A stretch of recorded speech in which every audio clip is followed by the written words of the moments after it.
All righty. Okay, so and then I'm going to share my screen.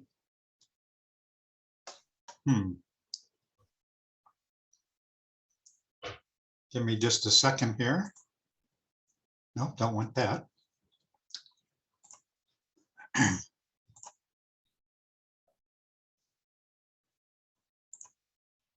There we go.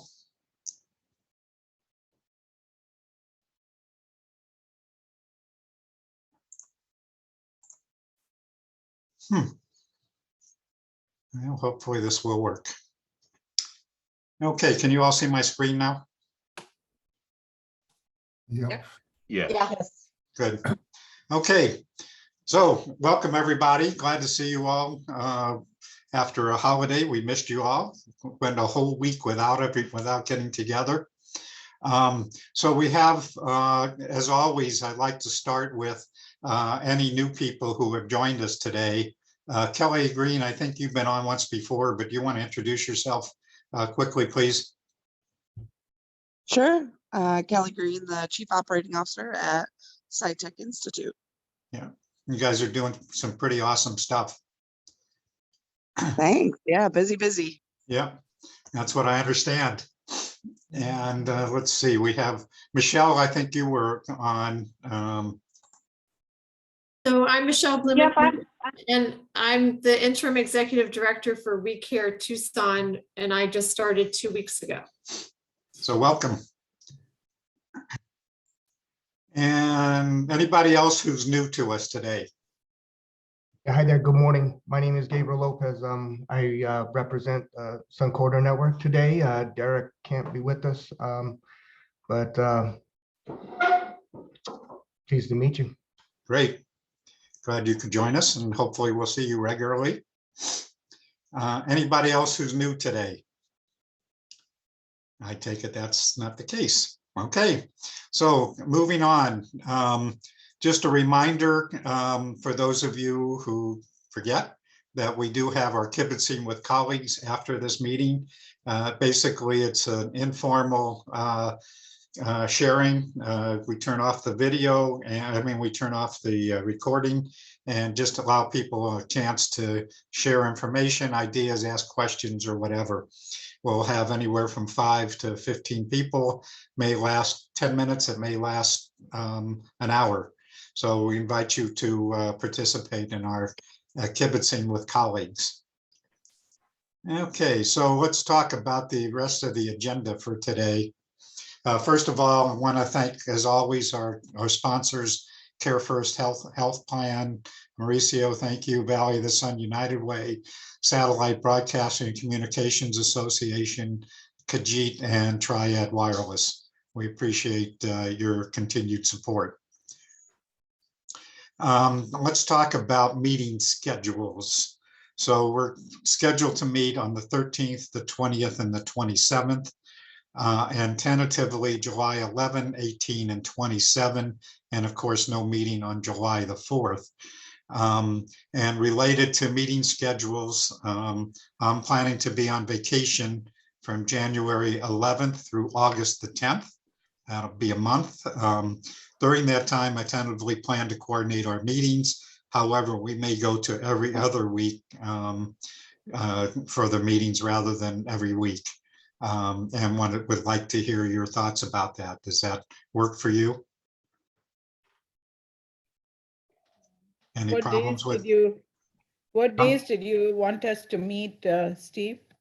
Well, I'll have to look at my schedule, Malik, because I do it every week, but I have to look at, I'm going to be on a farm in Missouri for a while, and then on a lake in Minnesota. Minnesota, I've got broadband. In Missouri, don't have a decent connection unless I go to a library or something. So I kind of have to look at where I'm going to be and what kind of internet I'm going to have. You know, it's hard to believe that some places don't have decent internet.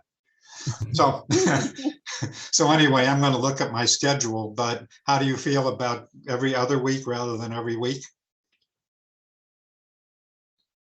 Sounds good, Steve, especially at this time. Yeah. Because I'm sure a lot of people are going to be taking Yeah. some time off during the summer. So is there any issues for anybody? Okay, so moving on. So we've been wanting to do, I've been wanting to do a task force after hours, a virtual networking event, preferably in June. So I was thinking the 22nd, 23rd, or 24th, until Mala told me that she is leaving on the 20th, and we can't do a networking event without Mala. So, right?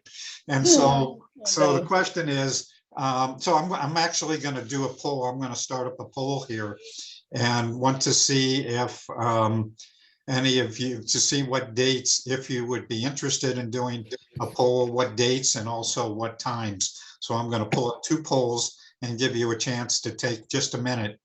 So I put in the poll June 15, 16, 22, 23, and 24, or none of the above. So I'm going to launch that poll. And if you would take just a minute to let me know what might work for you.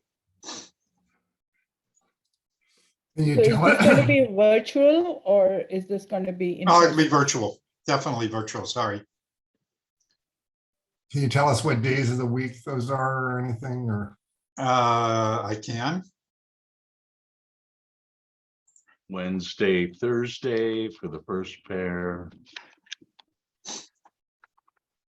Wednesday, Thursday for the second pair. On Friday, I guess. I'll try not to and, do- Friday for June 24th. So Wednesday, Thursday, Friday. Oops, shouldn't have put the 24th in there because Fridays are not usually good for people. Steve, I can do Wednesday, the 22nd, because I will have internet access if you're going to be doing. You sure you want to do that on your vacation? Well, if everyone chooses that day, I'd go with it. Okay, Majority. okay, everybody has responded. You need another minute? Okay, I'm Just a gonna minute end more. the poll. And is it, what time would it be during those Well, that's days? that's my next question.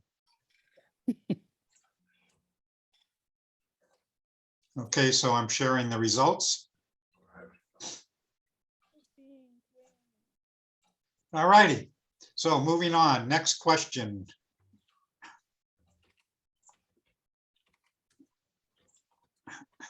Look at how fancy you're getting. I know, Steve. huh? Isn't it amazing? So next question is, what's the best times for networking? Morning, noon, or after hours?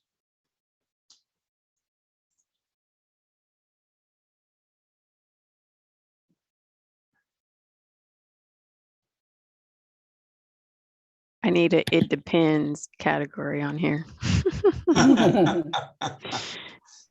I'm sorry, that was depends. It depends on which Yeah. day of the week. So, just giving you a hard time, that's all. Well, it looks like people would prefer morning like we've been doing rather than after hours. That's interesting. Okay, 2 more minutes and then hopefully this is being saved. Okay. I'm going to end the poll and share the results. So it looks like people would prefer morning versus the after hours. Interesting. Okay.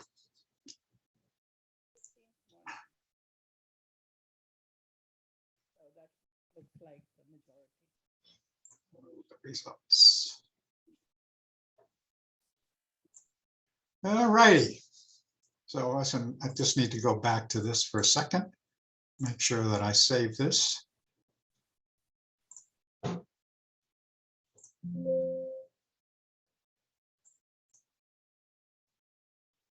Okay, why isn't the saving?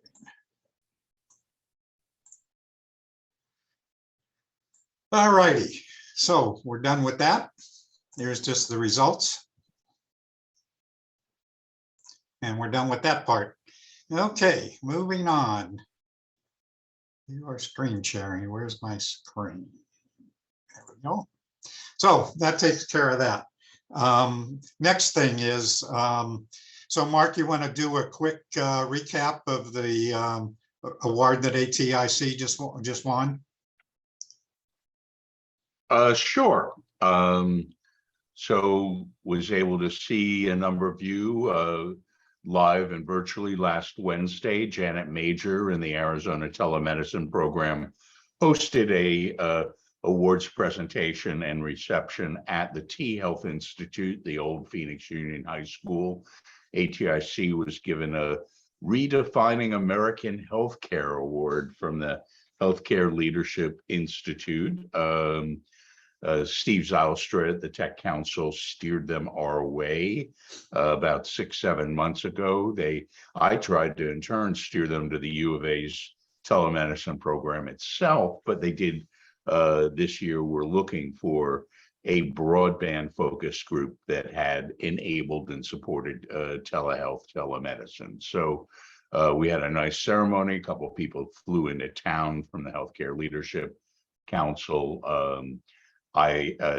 Janet and I recapped some of the 25-year history of the ATP program and the 30 years of ATIC. Mike Keeling, ATIC's lobbyist, talked a bit about our legislative initiatives and impact, and a good time was had by all.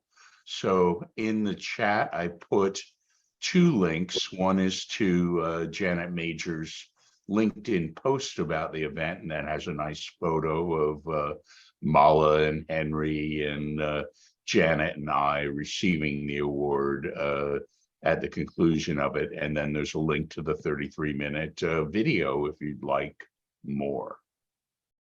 Great, thank you, Mark, and congratulations to ATIC. As I told Mark, it's amazing about his memory, his institutional memory of stuff that we've done. So anyway, congratulations. Thank you. Thanks so much. So and there were about a dozen people live at the T Health Institute and a dozen and a half online. So about 30 people experienced it. Great.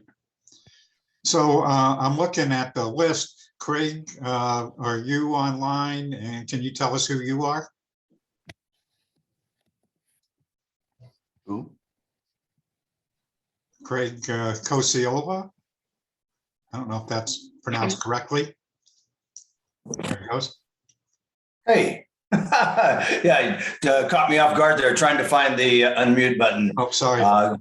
Oh, sure, no problem at all. Craig Cocchiola, the Vice President of ABL NACRA Cyber Range here in Tempe. We're very active in NACRA, the North American Cyber Range Alliance, and I'm happy to share that cyber range, public cyber range, with anyone that is interested. Great. Thanks, Craig. And as you know, I think you and I talked a little bit that we're thinking about a cybersecurity initiative as a part of this group. So glad you could participate with us. Well, we'll see you every week now. Sounds great. Anybody else that's new that I've missed? I take that to be a no. So moving on the agenda. So Stephanie, I know that you're online. Stephanie, you want to introduce yourself with Shaping EDU and about the Space Camp and what you would like from this group, please. Absolutely. So hi, I'm Stephanie Perotti. I'm the director of Shaping EDU. We are based at ASU, but we are a global group of about 4,000 folks around the world who are surfacing challenges in education and coming up with ideas to create free resources for the communities to take back to their individual communities of practice. So we've been around since 2018. We were the brainchild of the CIO of ASU, Lev Konik. And we are having an event June 21st through 23rd. There are 3 half days. So basically, with our Space Camp theme, we are spending 2 days, 2 half days, looking at kind of the latest and greatest things that are happening in the ed tech space. And then we will spend the third day coming up with an education system from scratch for Mars. Now, what I'm looking for is a couple of folks who can speak. We have time slots available, and I'll tell you what they are after I tell you what we need. So the track that I'm looking for speakers to participate in is our 2030 track. So where we will be, what we need to do to get to where we need to be in 2030, and that's very much driven by UNESCO's SDG 4 Education 2030 goals. So I think one cool thing that we could talk about in there would be what libraries will look like in 2030 and beyond. So I know we have quite a few folks here focused on libraries. So I think that'd be a great opportunity to connect with our community. So the spots I have available are the 21st of June at 9 o'clock and 10 o'clock, and that's to run a 45-minute workshop. And then the next one is on the 22nd at 10 a.m. So my info is so kindly placed here by Steve in the agenda. So if you are interested, please come over and join us. And if you want to learn more about Shaping EDU, you can go to shapingedu.asu.edu. And Steve, thank you so much for the time. You bet, Stephanie. And Mark and I participate in the Shaping EDU group, which has been very valuable. I found, and we'll be hearing from Lisa in just a little while, but found it to be a very valuable group and lots of good contacts. So appreciate that also, Stephanie. And as Stephanie mentioned, so in the email that I sent out announcing this meeting, her contact information is there. But Stephanie, since I find that people don't read that, could you also put it in the chat, please? Absolutely. Thank you, Steve. You bet. So I think we're ready to move on. Have a couple of other things to talk about later today. If you saw the agenda that I sent out to you, that I want to begin some discussion about what's next for the task force. We've been meeting for a couple of years, but I want to know about what you'd like to see and where do we go from here, and do we rename the task force and all that kind of good stuff. So you'll be hearing about that a little bit later. I want to, while we're at it, I want to talk about the last time we met, there was a request for us to do a special workshop on the Digital Equities Act's Notice of Funding Opportunities and the NOFO for the Broadband Equity Access and Deployment Program. So I'm working on trying to get that together. Just quickly, Mala, I know Mala and Cindy and Drew are starting to work on a presentation for that, and we'll like to schedule that again before Mala leaves for vacation. So Drew, Mala, you guys want to just talk briefly about what you're thinking and so forth? I really haven't had a chance to get together with Cindy and Drew about the NOFO, and if you plan on us doing some kind of presentation before I leave, we will try and put something together. We're not really reinventing the wheel, because NDIA has done some things. We've had discussions at Shelby. We've had discussions at, with, several organizations have done this both locally as well as federally. So it shouldn't be difficult, but the problem is that there is so much data, and there are so many nuances that we need to pay attention to. So hey, Michael, what's up? We'll get together and we'll do it now that we know that you want it at this time. Drew, Cindy, anything you'd like to add? That's my understanding too, Mala. Well, I don't know what's going on, Michael, because everybody else is in the call. Steve, why don't you go on mute? I gotta go. Michael. I'll talk to you later. Bye. And, Sorry about this that. this is Mark. Just want to comment. There were 3 NOFOs released on May 13th. The digital equity was a surprise. wasn't technically due for another few weeks. Of the three, the middle mile is a national application that states or any entity can make, and that money, those applications are due September 30th. So that's a big project program that individuals and smaller groups likely won't go after. The state may. I'm actually working on a middle mile grant in Alaska for a client. The second one is the BEAD money. That is the money that will flow to the state once the FCC maps are ready and the allocations can be determined. And that's likely not until the first half of next year. So we're a good bit away from that. And the digital equity story is even a little longer time frame. The state gets almost a year or a full year for planning. And so that's money in 2024. So it's great to understand all that stuff, but I just wanted to give some perspective on the timing of when the actual dollars will flow to programs from those three. So is there a need to do something like right away, or can we wait until after the summer when everybody's back from vacation? What's people's thoughts?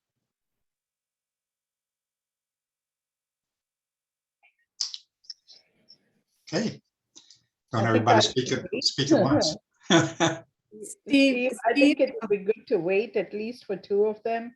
The middle mile may be the one that we need to kind of work on it. Yes, I did. I'm order MD 53. Okay, mom order. Somebody needs to mute there. Yes. Let me pull that up. I confused Heather.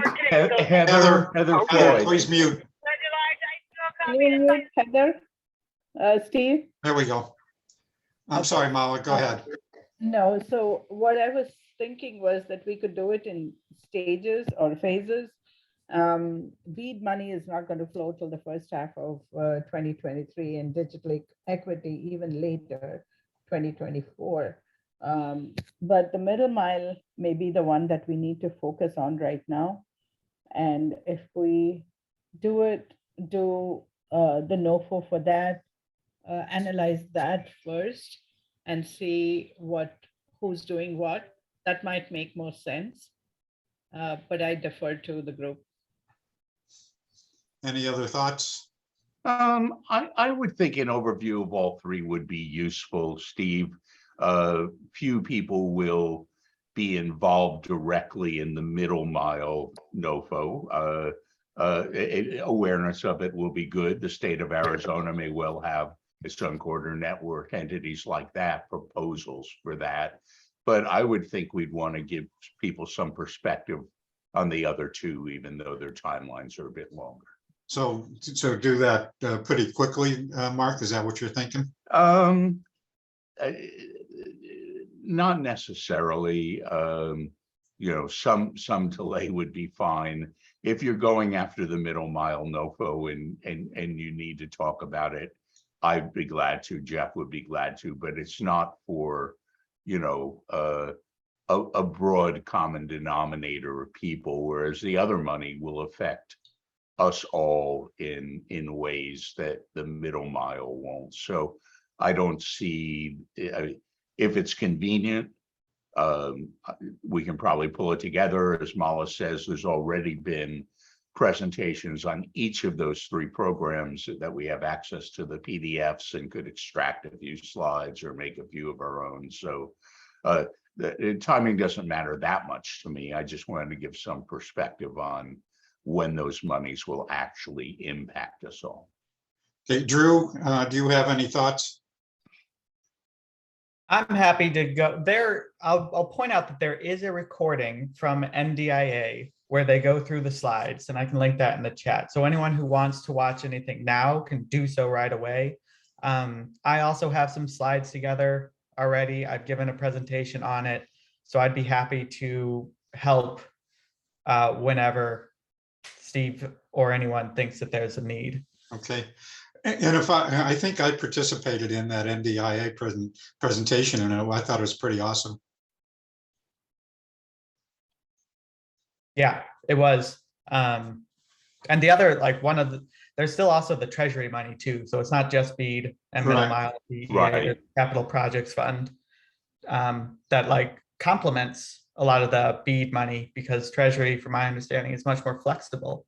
So any projects that you don't think you'll be able to do with BEAD, consider using capital projects funds for. What's the timeline on the capital projects? I think the September 27th is when you have to have your final plans in. That would be I- a state plan. And we've talked about it before. It's likely that the state will take that allocation. We know it's 192 million to Arizona, rounded up. And we anticipate, Jeff and Sandeep could certainly talk to, and they actually might not want to talk to that in the interim as they work on their plan. I would understand that, but I would expect that some of the 192 million will likely fund state investment in specific middle mile projects, working from the KPMG middle mile study, and the rest will likely refresh the current grant program, the $100 million we're waiting on decisions on, with perhaps a slightly different spin based on Treasury rules and guidelines. But Drew's right. The state's plan for how it's going to utilize that money is due in the time frame he mentioned. And then, being that we have an existing grant program, I would expect that we would relaunch a recapitalized phase of that grant program in the third or fourth quarter of the year. That sound about right, Drew? Yeah, that's my understanding. But Drew's absolutely right. We should look to the U.S. Treasury capital money as, kind of an indicator of how the BEAD money will, be thought of and used. It's the next big refresh. Okay, so I don't want to take any more time on this right now. What I'd like to do is two things. We will share the link on the NDIA presentation link right away, and then I will get online with Mark and Drew and Mala and so forth, and kind of come up with a plan about what we need to do locally for the task force. Is that okay with everybody? Sounds good. I'm sorry, was somebody going to say something? Said sounds good. Okay, I heard that, Lori. Anybody else? Okay, if not, let's move on. I don't know, Jeff, are you online this morning? Don't think so. Sandeep, are you online? Okay, so those guys aren't here today.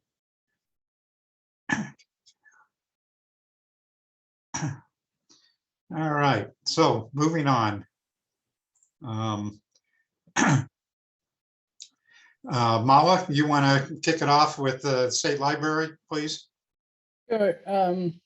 With E-rate, we've had wave 7 funding for 2022, and out of the 120 million that we had applied for, that the state of Arizona libraries and schools have applied for, 34 million has already been approved for projects starting July 1.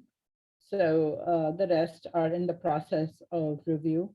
So we look forward to getting more done before the summer. The FCC approved Wi-Fi on school buses. Sorry. Thank you. Okay, thanks. Go on. FCC approved Wi-Fi on school buses. Jessica Rawson-Russell, the chairman, approved, talked about it on May 16th. And we've already had reports from those who have been using Wi-Fi on school buses since 2017. And the study shows that there's been a major improvement in student behavior here on the school buses, because they have Wi-Fi, they can play games or do homework if needed. There is less issues for school bus drivers, and I think on the whole it's been a pretty successful program. So we look forward to more and more such success stories. Kajit has I'll try and see if I can get a link to it, but Kajit has some success stories on their website on Wi-Fi in school buses. Of course, this was a priority for FCC to adopt, but even more important is cybersecurity. And that's the next battle that all of us are fighting, to make sure that FCC does include that in the eligible services this coming November. So we'll wait and watch and see what's going to happen. With ECF, the window for the third window closed, and the applications have come in. A preliminary study shows that for the $7.1 billion that was made available, the total application was about 8.5 billion. It has surpassed the 7.1 billion that had been earmarked for the ECF program. Since the demand for window 3 applications was higher than the available funds, FCC has indicated that the applications will be prioritized, and it will be prioritized based on the greatest need first. And so those that have 90% or NSLP data will be funded first before, and rural will be funded before urban. So all of that will come soon. We'll know how this funding is going to happen soon. Of course, that means that everyone who has applied for ECF may not get funded, and those that are in the lower brackets of discount might have to look elsewhere for the funding. Still discussions ongoing on Buy America, Build America, Buy America, the guidelines that Office of Management and Budget had put across April 18th. There is a lot of robust discussion going on, especially with the supply chain issues. We're not ready for it yet, is what we hear over and over again. With ACP, last week we had more than 6,000 applicants. We are up to 266,000 households that have been connected. We're still among the top 15, I want to say maybe even the top 12 on the applications. Of course, we must keep going to make sure that we connect and that we get all of these households that need the connectivity connected. I'm again emphasizing that Connect Arizona has the toolkit, and there is a lot being done by some of the libraries, especially Pima County Library, where they're getting flyers in through the electricity bills, water bills, and those kind of ways to outreach. I think Steve, you had a meeting also with FCC. Yeah, I'm going to talk about that in just a little bit now. Yeah, thank you. Thank you for sharing that. I'm going to let you do that. Then the other project I'm working on is the telehealth project. Again, I want to say stay tuned. We're planning a soft launch in July, and we will do a major launch in October. So I'll keep you posted more on what's happening. Okay. Back to you, Steve, unless there are any questions. Any questions from Awa? Holly, are you online this morning?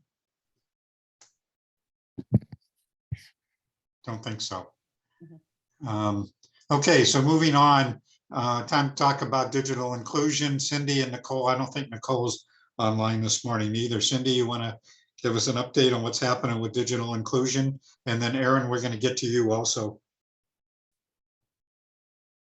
Sure. So just a couple things to add on ACP. We've broken the 12 million mark for the country, and between 45 and 50 million are eligible. So we're at 12,130 right now in terms of people signing up. And as Mala said, we're continuing on down that road, trying to get everybody on. Tribes are still adding between 1,100 and 2,100 per week.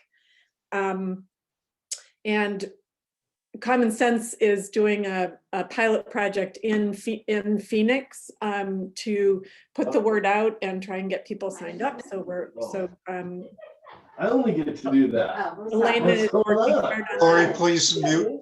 What's that? More money? Corey, Okay. please mute. Oh. The Vice Mayor of Prescott Valley, Lori Hunt, Yes. texted me. Sorry. First of all, Corey, please mute. Nikki, Yvonne and Ah. Steve, you can mute him. Yeah. You have to probably do that for lots of reasons. I haven't maybe so. To protect their privacy. She wants to have me do something with her. Ah, Okay, thank you. you bet. Great. Okay, And the Pima and Andrew Bevington and I co-chaired the Digital Inclusion Subcommittee of the Pima County Strategic Planning Task Force for Digital Access, Inclusion, and Adoption. And we're currently organizing 3 community listening type events to hear from people around Pima County what their barriers to digital literacy are.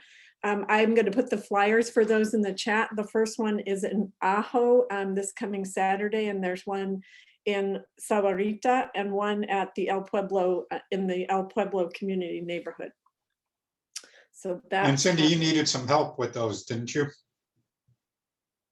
Yes, we are looking for volunteers for the Sahuarita and El Pueblo. No, wait a minute. I think we're good for Ajo and El Pueblo. We need some for Sahuarita.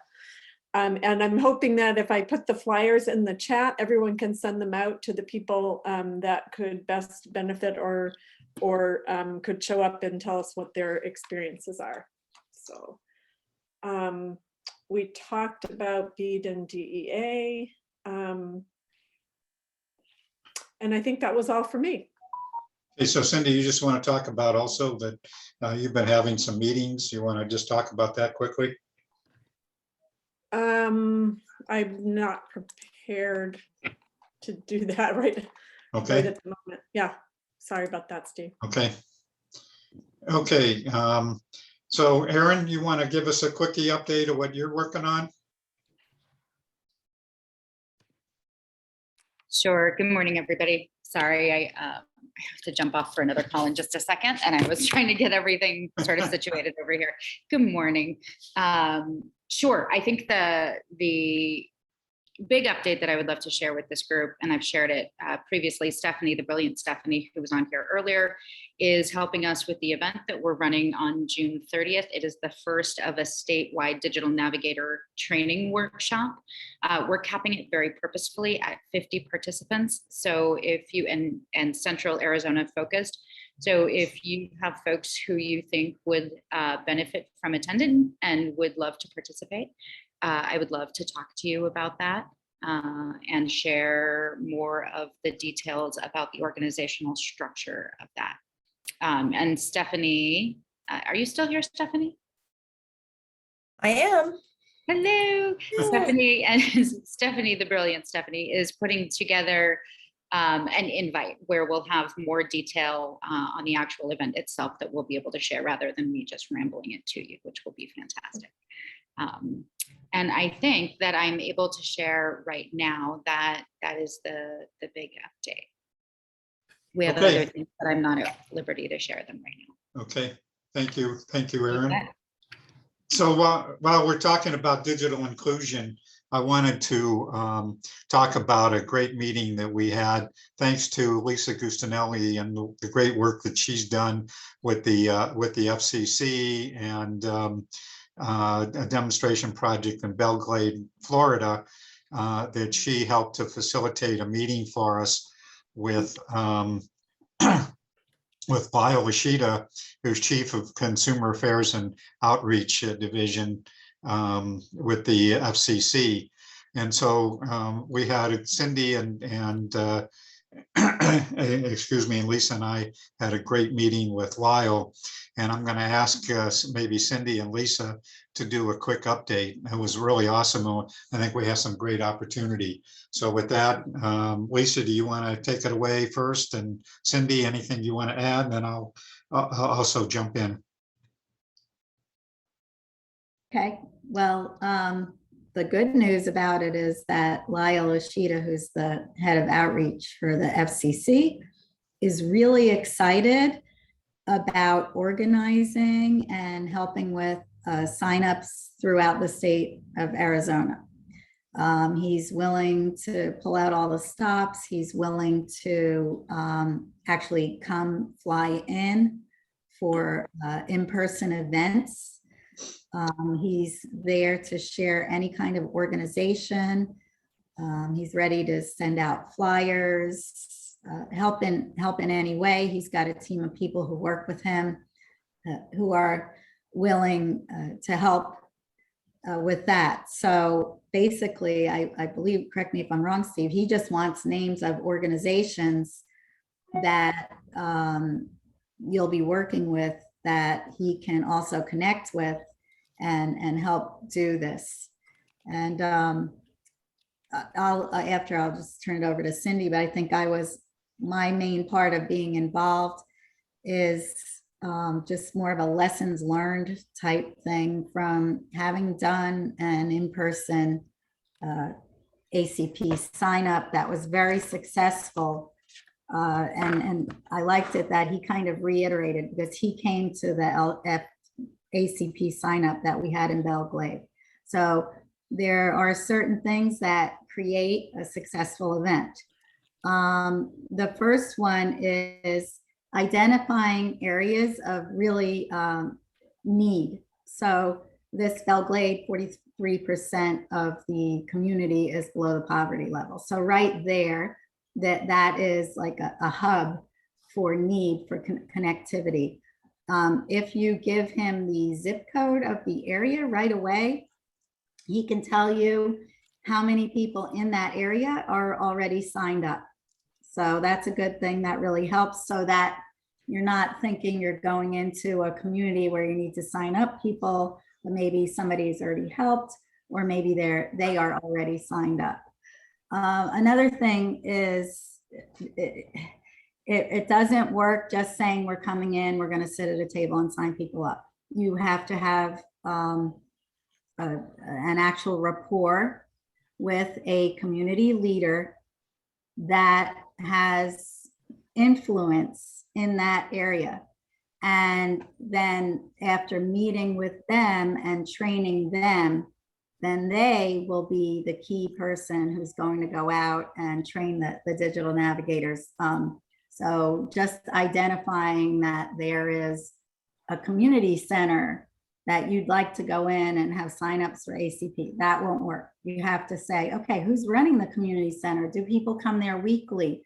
Who's the one person that they love meeting Miss Jane, because when they come in, she makes sure they have extra, shoes for their children. She's the one who helped them sign up for the school lunch program.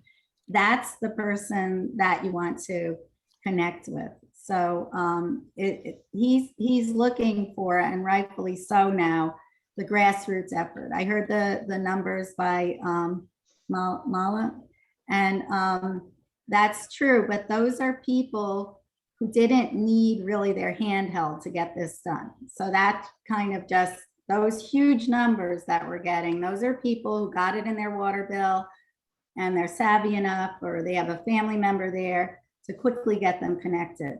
Now, if we really want to help people, we'd like to find the people who need to be connected, but they have no idea even know how to do this. And obviously the reason why is for things like telehealth or, understanding what's going on their nephew's school because the aunt is raising the nephew and he lives with her. So getting down, my role, I would say, would be more getting down into the grassroots effort with the help of the whole team at Shaping EDU and the Broadband Access and Equity, because that was the platform for us to learn about all of this.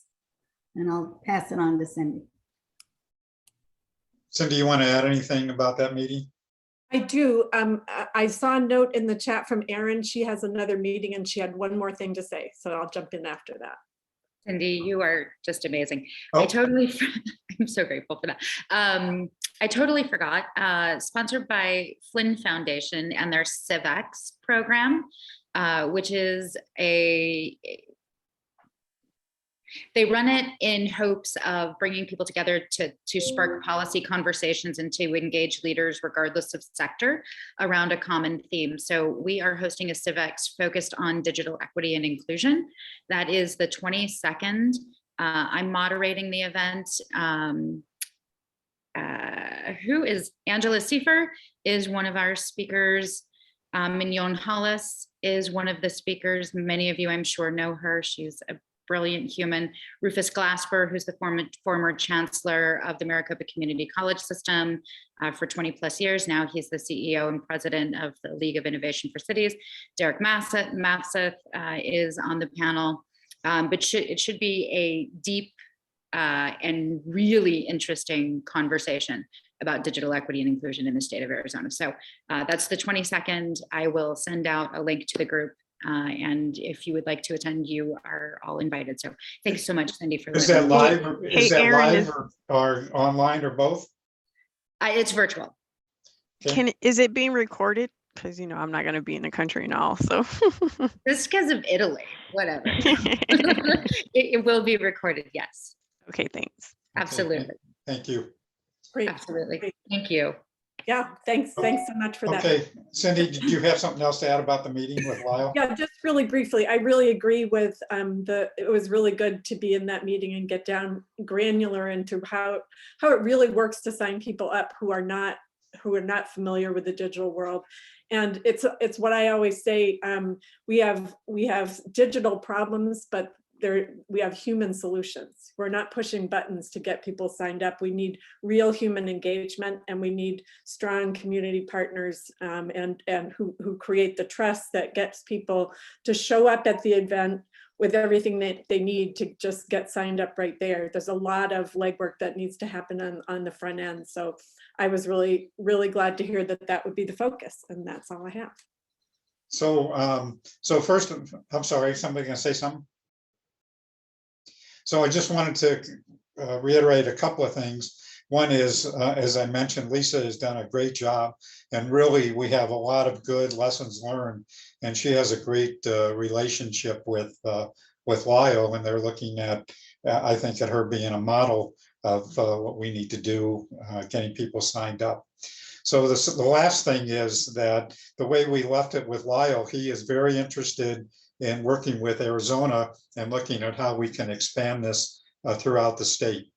And so the way we left it is that he was actually willing for us to meet with him every other week to talk about some strategy and plans about how we can best engage. He has resources, he has training materials, he has flyers, he's willing to come to Arizona and bring resources, meet with people, attend events and so forth. It was very exciting to hear that.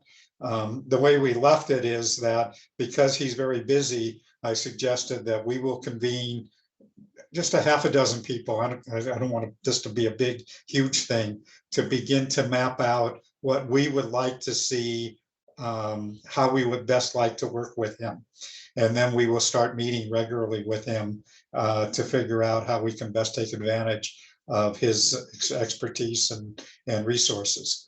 So it was very exciting. I'm very pleased. And again, I want to thank Lisa for helping to get that meeting going and also for the great work she's done in the space. So anything else? If not, let's move on. Steve, I'm can I sorry. just say one thing? Sure, Lisa.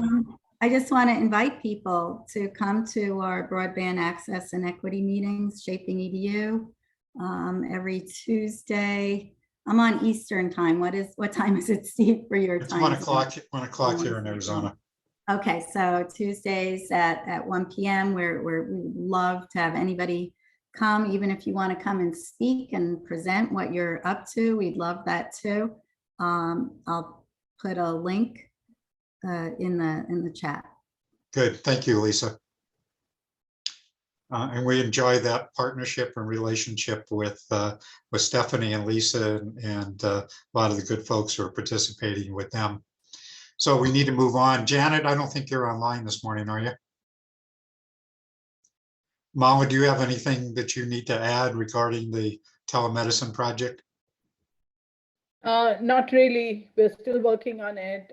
Just wanted to let you know that for our PIMA project, we were working on disclaimers for what the library staff, are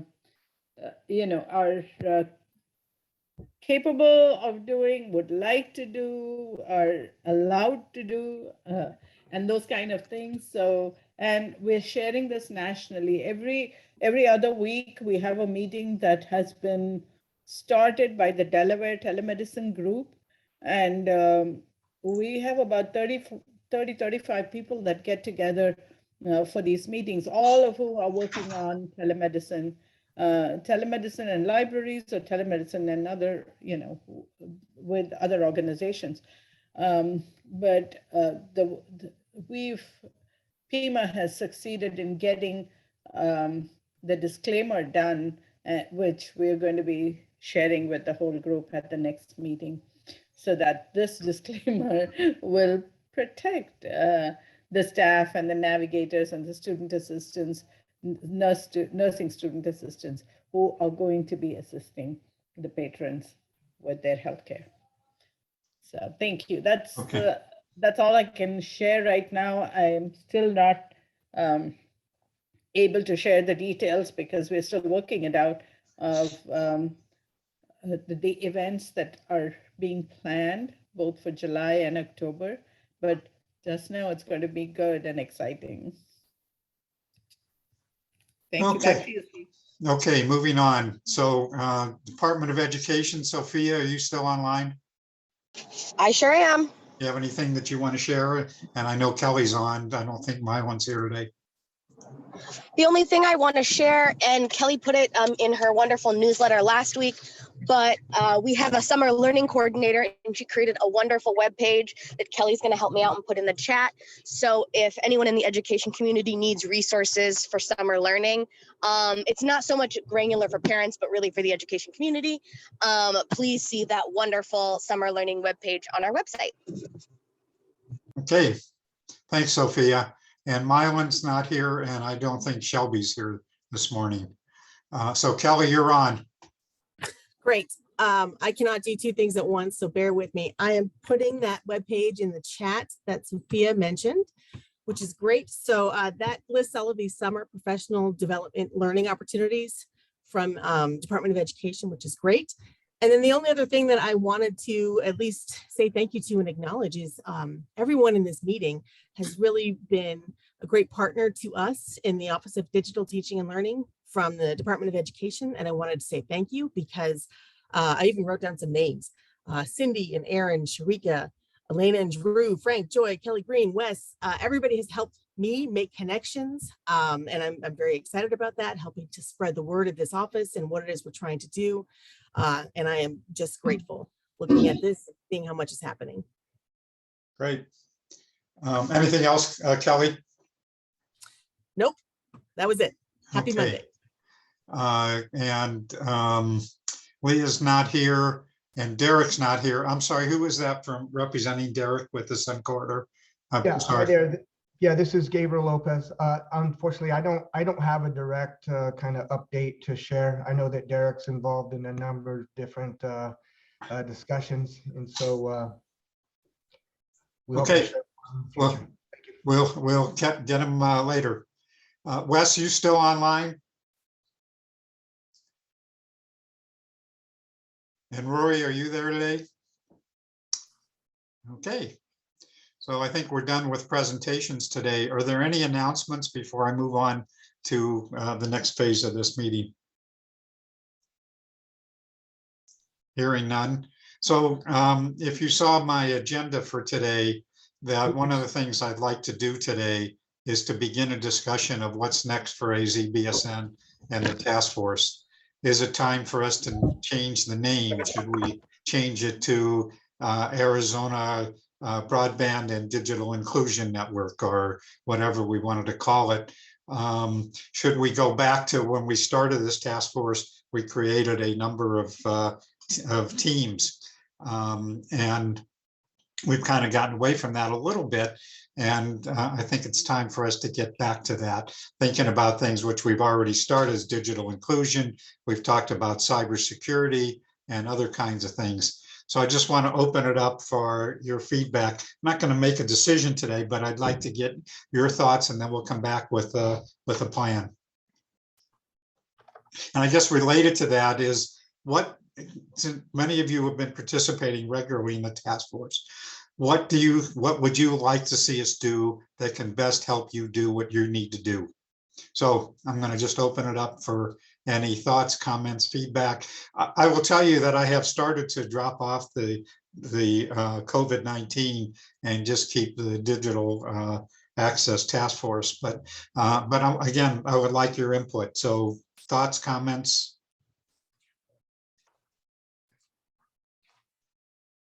This is Mark. Steve, we had this discussion a little bit the other day about the naming. I frankly think we've branded AZBSN well. We've built good credibility and visibility with it. And I don't think we should change the basic name at all. We can change our tagline. And I do agree we need some new thinking about the subgroups, digital equity, perhaps cybersecurity, perhaps one or two others. Those are my thoughts. Okay, any other comments, thoughts? Hi, Steve. This is Mauricio, and I know it has been brought up before by other partners. Just wondering if there's an opportunity just for the sustainability of this group to go after some funding, not necessarily to compete with anybody else, but to work with someone else just for the sustainability of this group. Absolutely, Mauricio. We definitely have to do that. We've been very fortunate to be able to do what we've done, particularly thanks to you and the great support that you provided. But we definitely have to look at additional funding to continue and to do several other things. So I appreciate that thought. There's a lot of funding available in a public-private partnership outside of the channels you guys that we normally talk about, like BEAD and so forth, and RDOF. But it requires an anchor public tenant for a private company to instigate the request for funding. Okay. Other thoughts, comments? I would concur. This is Kirk. I would concur with Mark on the messaging and the branding. AZBSN really has become, pretty well known and become a brand. Like Mark said, I think we should continue to use that for the task force. And then if we want to do taglines and other initiatives, have formal messaging and outreach agendas in those other directions. Well, part of my question is, should we continue to be a quote task force, or should we just be I don't know if I want to call it an organization, but not just be a task force. So I appreciate any thoughts about that. What does that mean, not just be a task force? So instead of being a task force under AZBSN, that we are, so I've been thinking, for example, I'm just going to throw this out there, that we call ourselves a broadband and digital inclusion. I don't care if call it network, task force, group, whatever, but to represent what we had talked about with the task force of being a digital inclusion or digital access group of some kind. Well, I think we are, aren't we? I mean, Arizona Broadband Stakeholder Network.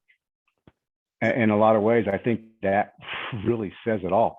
Unless everybody in Arizona has high-speed broadband and don't need us anymore.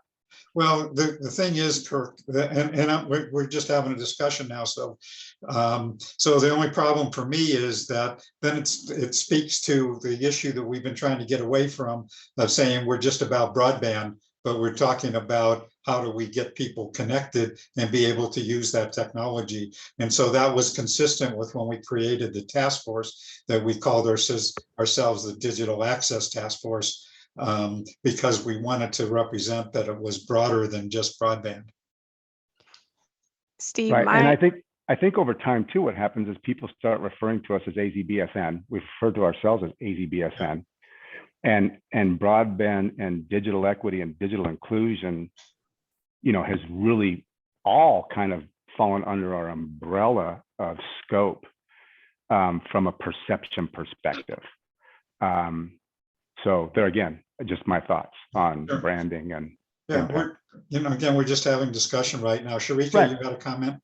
Yeah, I mean, I agree. AZBSN is your top level, and then digital inclusion, digital equity, security, whatever is your programming, your subsets up under there. So for instance, like, you know, within my nonprofit, we give out devices, but that's not my whole program. You know, our Title I Tech now falls under Future Stars as a part of the digital inclusion, digital equity type of things. So you keep your header, which everyone knows, and now you're expanding your programming or your footprint in what you're doing. It's my opinion.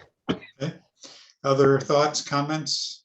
I agree. This is Oris. I agree with Sharika and Kirk. I think AZBSN is a great umbrella term, and the other categories fit under it very nicely. And I think I endorse that thought. Okay. I think all those who spoke are right. Steve, I think it's your perception that we are the task force. None of us continue to believe that we're just the task force. I think the networking overrides the activities that we did as the COVID-19 task force. So it's broader, I agree. And broadband does not just mean broadband laying fiber, but it also means broadband adoption. So, which is what is the umbrella term for digital inclusion. You are adopting broadband through digital inclusion. Yeah. I'm back, and there again, to Mala's point, AZBSN and broadband, it's hard to have digital equity or digital inclusion without broadband. It's both kind of the umbrella and the foundation. I don't know if we planned it this way, but it's kind of how it's shaken out. And I think we should continue to build on that.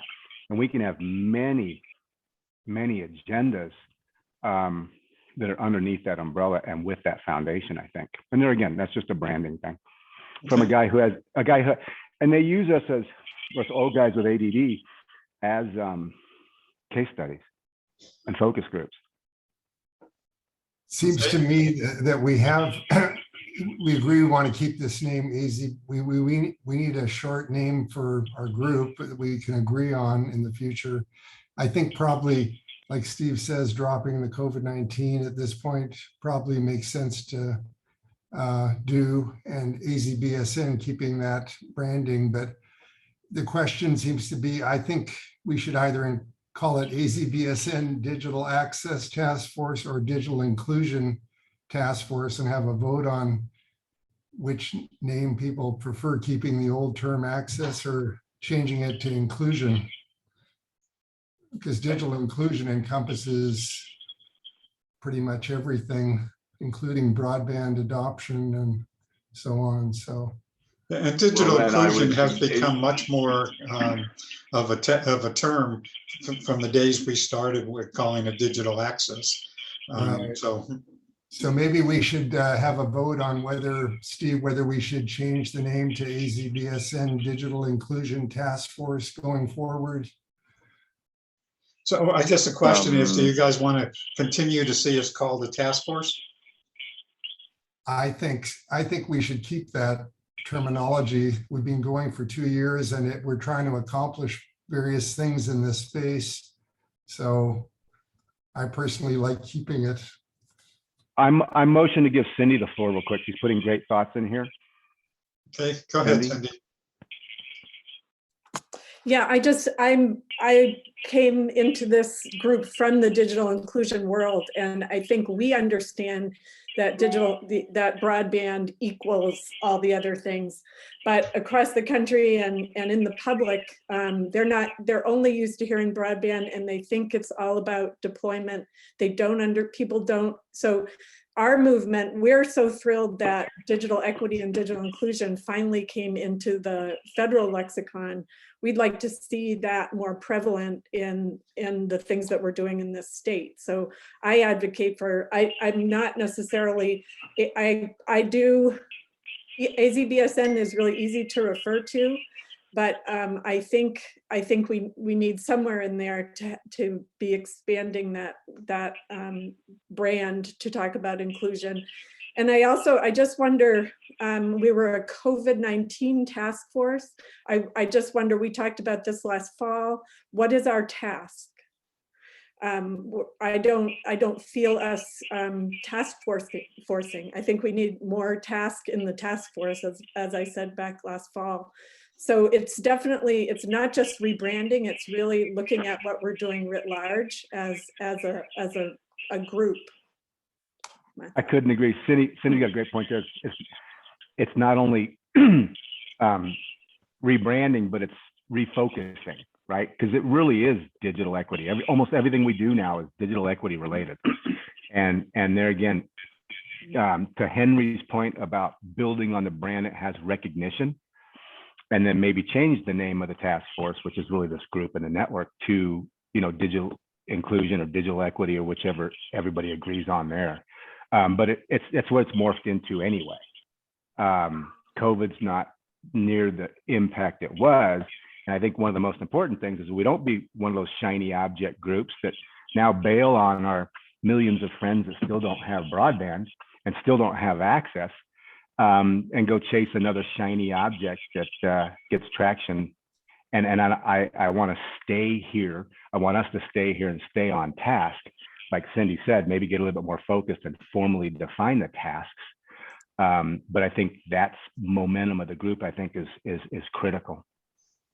So I just want to emphasize what Cindy talked about, and one of the reasons that I've raised this issue, because at least what I see is that people, when they talk about broadband, they only think about the connectivity side. And of course, the task force digital access does help to expand that concept, but we're trying to change the dialogue throughout the state, just as we're trying to see that dialogue change at the federal level. Also, is that we don't want people to just think about, well, let's give people connectivity and we've solved the problem. And so that's, for me, is one of the reasons why I've raised this issue about the possibility of somehow changing the name.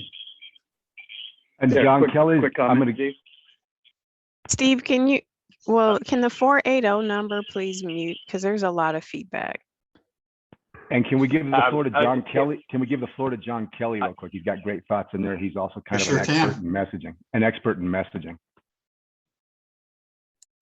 Thanks, Kirk. I just, my thought is that the name is fine. The work of the task force has included connectivity, included inclusion, included ed tech, included a lot of different things. There are other organizations that have adopted those phrases and names and digital equity, and I don't want to intervene or interfere or overlap with any of those. I want those folks to be a part of these conversations, because to me, it's the networking and convening and the sharing that is done on this call that really adds so much value. Because if this didn't exist, a lot of this stuff would be happening separately, independently, and nobody would know what the other folks were doing. So I just think that there's a core functional value of this group. And obviously from time to time, there will be projects that'll be digital inclusion related or cyber related that will be offshoots of it, but it still falls under the overall umbrella. So I'm happy with where it's at. And I want to just emphasize, John, what you kind of talked about is, and I think those of you who have been involved with me from the beginning with this, is that I've been very committed to not being in competition with other organizations, that we try to support, promote what other people are doing. And if there's a gap somewhere that we need to take on a more direct role, possibly in cybersecurity, for example, that makes some sense. But I really have been very careful about not competing with what other people are doing, not competing with other people for funds and so forth. And so I guess I just want to reiterate what you just said, John, that our value is certainly connecting other folks. So any other thoughts or comments? So let me mull this over, talk with some folks and see where we are, but it sounds like you folks kind of want to keep AZBSN. So let's move in that direction. But anyway, that's kind of my thoughts. Any other thoughts, comments?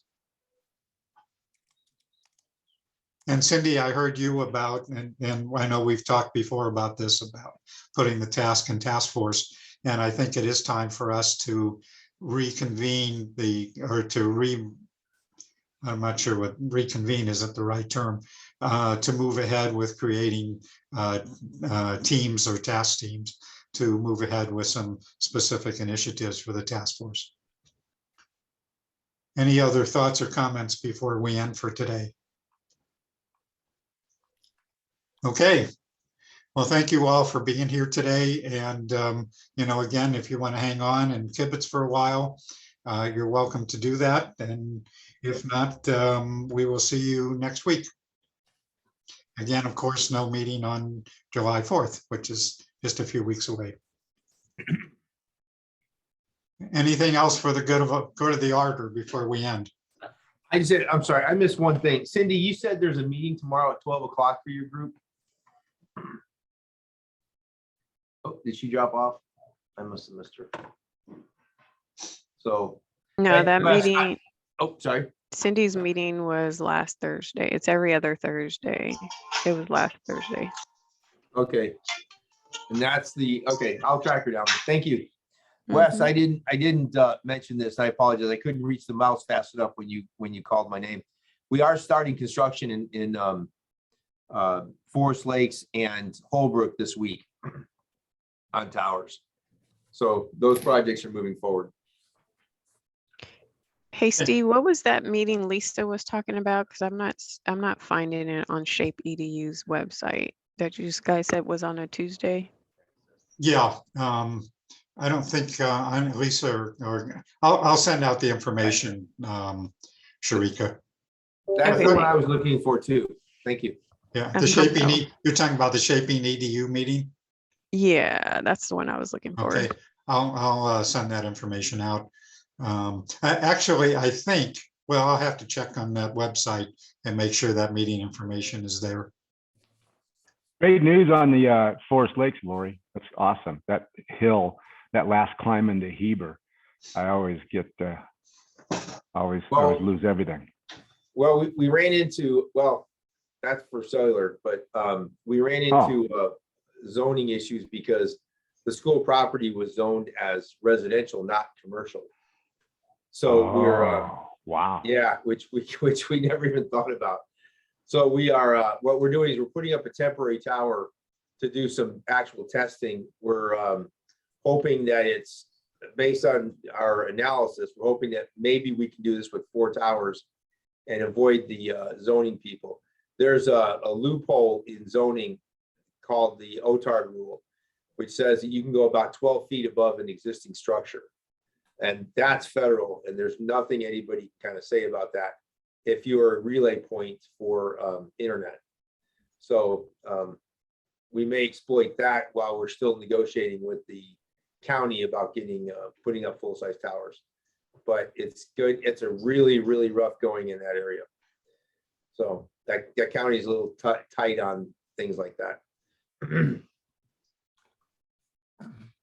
Okay, Yeah, Rory, I was wondering if sometime for the task force, you could give a more detailed description of a sample deployment in one of these communities, like more detailed discussion of the frequency, I know you've described it at a higher level, but how you, if there are line of sight issues, how you construct the network, how many people are being served, a more detailed discussion of one of these deployments at some point for our task force. It's kind of it's kind of a long discussion because there's so many technologies that we're working with simultaneously. I think we're literally deploying 6 different radio technologies right now with varying speeds from worst case 100 meg, best case up to 1 gig in line of sight and non-line of sight environments, and also near line of sight environments. So it's, I'd be happy to do it. I don't know how much of it, it does get extremely technical, unfortunately, because to give an example, the radios that we're using, we all know how far LTE has gone in terms of technology. 5G is an amazing technology, and we're using similar methods and actually some unique methods in some of the newest equipment we have out there. Some of the equipment that's going into Forest Lakes, for example, every access point is over $15,000, which is even more expensive than some of the LTE equipment. And we're looking at putting at least 6 of them up there minimum. So it gets to get through those trees, very hard. I'd be happy to do it. I don't know how much of it's going to be too technical to explain it, but we are delivering 1 gig service in the West Valley right now down here in Phoenix in line of sight environments, out to about 2 miles. Well, I don't know if they're, like, just personally, I would be interested in a little more detailed discussion of a sample deployment, just to indicate how it, how it's all accomplished and how many residents are served, get a better understanding of it. I think it would be helpful to us in terms of understanding the potential of fixed wireless for all these smaller communities and so on.